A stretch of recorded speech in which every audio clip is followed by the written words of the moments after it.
When installing a 240 to 120 single-phase transformer, several key rules must be followed to ensure safety and compliance. Firstly, the transformer needs to be installed in a separate, lockable enclosure or room. This prevents accidental contact with the high-voltage components of the transformer. Secondly, ample clearance should be provided around the transformer. This is for both ventilation and accessibility. Proper ventilation prevents overheating, which can damage the transformer and pose a fire hazard. Accessibility is crucial for maintenance, inspection, and repairs. Thirdly, isolation transformers are important. Use them to provide electrical isolation between the primary and secondary circuits, which minimizes ground fault currents. Isolation transformers enhance safety by reducing the risk of electric shock and preventing the propagation of electrical disturbances. Fourthly, protection devices need to be equipped on both the primary and secondary circuits. Use appropriate circuit breakers or fuses to protect against overloads and short circuits. These devices automatically disconnect the circuit if the current exceeds safe levels, preventing damage to the transformer and connected equipment. Fifthly, grounding is required. Ground the transformer case, secondary neutral, and equipment grounding conductor, abbreviated EGC, in accordance with local electrical codes.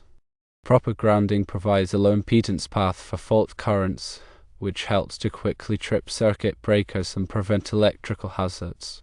Regarding the use of a jumper between the main lugs in the load center to supply both buses with 120 volts, the answer is yes, but with caveats.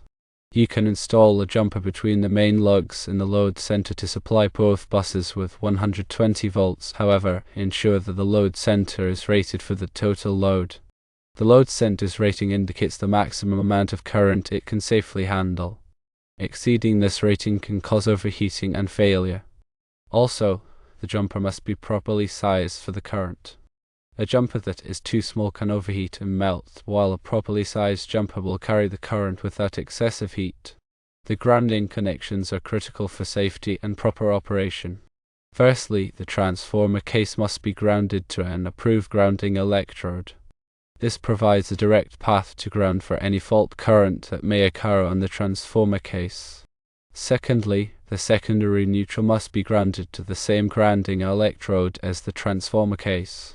Grounding the secondary neutral ensures that the voltage between the neutral and ground is close to 0 volts, which reduces the risk of electric shock. Thirdly, the equipment grounding conductor EG needs to be connected to the grounding electrode into all equipment frames, enclosures, and raceways. The EGC provides a low impedance path for fault currents from equipment back to the source, which helps to quickly trip circuit breakers and prevent electrical hazards. Yes, manufacturers do make 120-volt panels designed to be supplied by single-phase transformers. These panels incorporate a single busbar rated for 120 volts and have circuit breakers or fuses to protect branch circuits. These panels are specifically designed for 120-volt systems and are commonly used in residential and light commercial applications. The installation rules are expanded as follows. The environment of the transformer installation matters. The location should be dry, clean, and well ventilated. Avoid areas with excessive dust, moisture, or corrosive fumes, as these can damage the transformer. Ensure the transformer is mounted securely to prevent vibration and movement. Use appropriate mounting hardware and follow the manufacturer's instructions. The wiring must be done correctly. Use appropriately sized conductors for all connections following local electrical codes and the transformer manufacturer's specifications. Ensure all connections are tight and secure to prevent overheating and arcing. The overcurrent protection requires proper sizing. The circuit breakers or fuses must be sized appropriately for the transformer's primary and secondary currents. Overcurrent protection devices that are too large will not provide adequate protection, while those that are too small will trip unnecessarily. Also, labeling is important. Clearly label the transformer and all associated equipment with appropriate voltage and current ratings. This helps prevent accidental misuse and facilitates maintenance. Inspect regularly. Conduct regular inspections of the transformer and associated equipment to identify any signs of damage, overheating, or loose connections. Address any issues promptly to prevent further problems. Grounding electrode conductors, also known as GEC, connect the grounding system to the grounding electrode. Size the GEC according to the requirements of the local electrical code, typically based on the size of the service entrance conductors. Use continuous conductors without splices or joints, if possible. If splices are necessary, use approved connectors or methods. Connect the GEC to the grounding electrode using approved methods such as exothermic welding, listed connectors, or clamps. The grounding electrode system should consist of one or more grounding electrodes that are electrically connected to form a low impedance path to ground. Common types of grounding electrodes include ground rods, ground plates, and underground metal water pipes. If using ground rods, drive them at least 8 feet into the ground and space them at least 6 feet apart. If using an underground metal water pipe as a grounding electrode, bond it to the grounding system within 5 feet of its entrance to the building. Supplemental grounding electrodes may be required if the resistance to ground of the primary grounding electrode exceeds 25 ohms. The National Electrical Code Section 250.53 specifies the requirements for supplemental electrodes. Bonding is the process of connecting non-current carrying metal parts of electrical equipment together to create an electrically conductive path. Bonding ensures that all metal parts are at the same potential, which reduces the risk of electric shock. Bond the transformer case, enclosures, raceways, and other metal parts to the grounding system using bonding jumpers or conductors. Size bonding jumpers according to the requirements of the local electrical code, typically based on the size of the circuit conductors. Use approved connectors or methods for making bonding connections. Equipment grounding conductors (EGs) provide a low impedance path for fault currents from equipment back to the source. EGC are typically copper or aluminum conductors that are run with the circuit conductors. Size EGC according to the requirements of the local electrical code, typically based on the size of the circuit conductors. Connect EGC to equipment frames, enclosures, and raceways using approved connectors or methods. Ground fault circuit interrupters, or GFCIs, are devices that detect ground faults and quickly interrupt the circuit to prevent electric shock. Install GFCIs in areas where there is a high risk of ground faults, such as bathrooms, kitchens, and outdoor locations. Test GFCIs regularly to ensure they are functioning properly.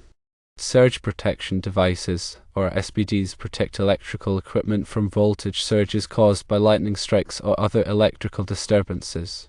Install SPD at the service entrance and at individual pieces of equipment to provide comprehensive surge protection. Choose SPD with appropriate voltage and current ratings for the application.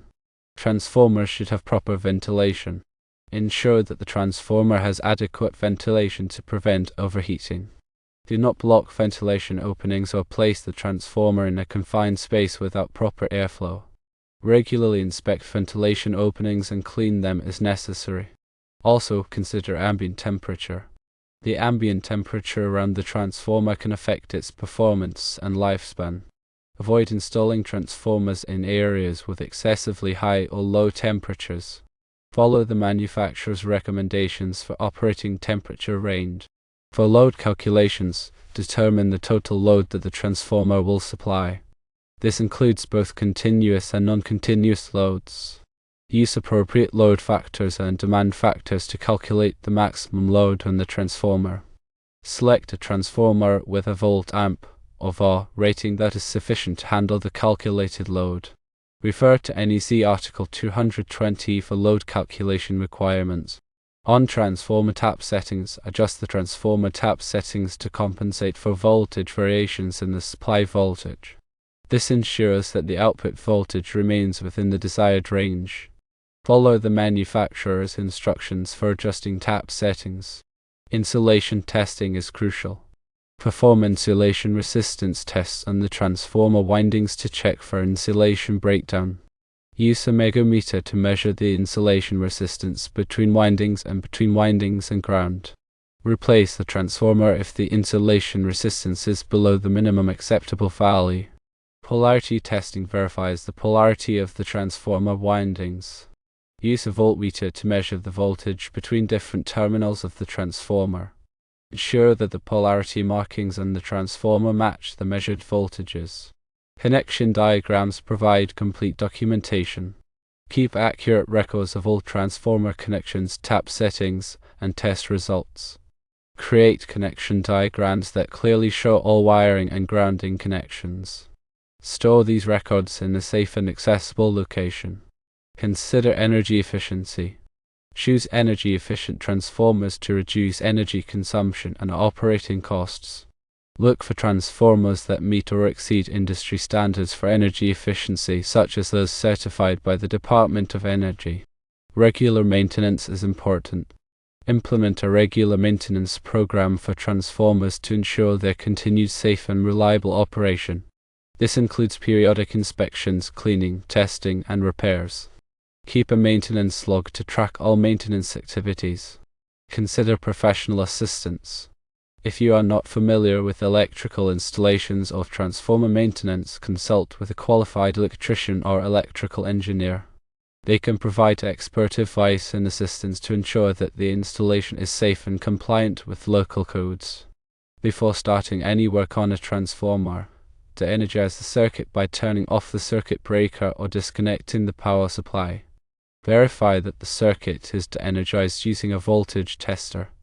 Follow lockout/tagout procedures to prevent accidental re-energizing of the circuit. Wear appropriate personal protective equipment, or PPE, such as safety glasses, gloves, and insulated tools. Work in a well-lit area and avoid distractions. Never work on electrical equipment when you are tired or under the influence of drugs or alcohol.